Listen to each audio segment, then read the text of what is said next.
How does nobody remember high budget, high action, an Indian film with A-listers all around and a huge cast? It was huge hit, and it repeated now what's known as Holy Curse, which I don't even think exists, and I'll make a video on probably in the future.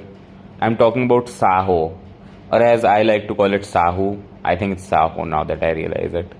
It was an incredibly dumb and forgettable, and I'm making a video on it today because thinking that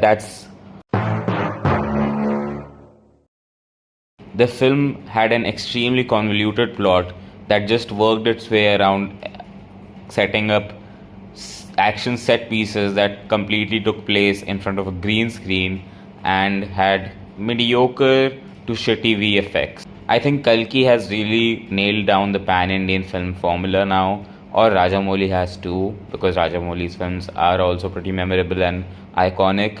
And I think Kalki will live down as one of those films that people will remember, at least a core fan base. But Saho and all of these other forgettable films, I don't know. I don't know how these things are created. I don't know why people are dying for it and attacking me and other reviewers when we give them low ratings. And then 2 or 3 years later, suddenly everybody has forgotten about it. Nobody even remembers the name of the main characters. And nobody really cares if this film came out or not. Anyways, it's kind of a weird thing that this huge successful film comes out that's made on a 350 crore budget and earns 450 crores or 440 crores and then just disappears.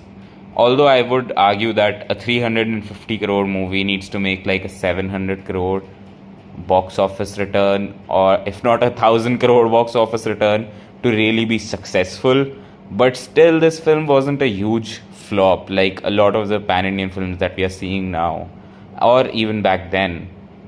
And I think Prabhas has given bigger flops, but at the same time, for some reason, people still love to go watch his films and completely forget about him. It's probably because he plays the same character in every film, and I get it, that's the pan-Indian formula, or that's the big commercial formula as inspired by Western cinema too.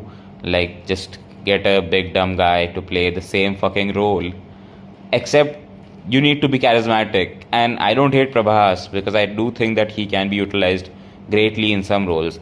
I don't think he's really that charismatic. And I watch films in Hindi dub, which I know is not the best way to watch Prabhas films. I get it, I'm not giving him the best chance.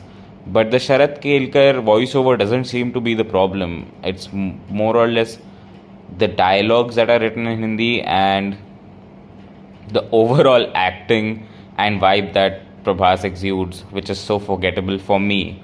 And again, I'm not hating on anyone here. I'm just saying that people are just not using this actor in the right way. Like, there are films that Prabhas would shine in, and I think Kalki was one of those where he plays this, goofy kind of nonchalant guy.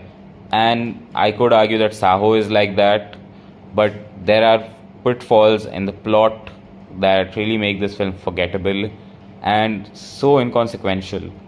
Even though this film had all the boxes ticked, like a huge song that came out, Psycho, which was very popular back then, and it had huge action scenes that nobody remembers. Here's the thing about Indian action scenes, they are so fucking forgettable. I just don't know what's going on.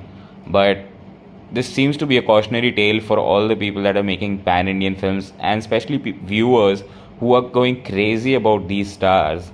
And I get it, I'm not saying Prabhas is going to fade away anytime sooner. He's a huge star, I think probably the biggest star in India in the current generation, or like the younger generation, even though he's not that young or launched that recently. It has been quite some time now. But still, he's pretty relevant, and I'm not knocking this actor down. I'm just saying, like, pick good scripts, and to the fans, do just watch. Like, why are you defending a movie that you're going to forget about in the next 2 years anyways? Like, did Saho really change someone's life, or was the plot twist that big? No, it was all so forgettable and so predictable back when I watched it. But I think it was a good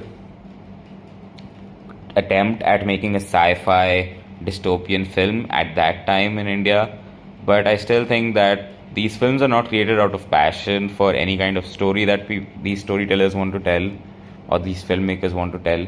And it's just really a showcase of, look, we can do this VFX now. Can white people like me now? Because now India is making like good VFX or semi good VFX. So, yay. I think they are mostly just like made for the box office returns, because people love VFX even if they are shitty. People love to watch shitty VFX too. And that's it. It's such a weird thing that there was this huge successful film that all this hype was around, and it did pretty well in the box office too. And now, a few years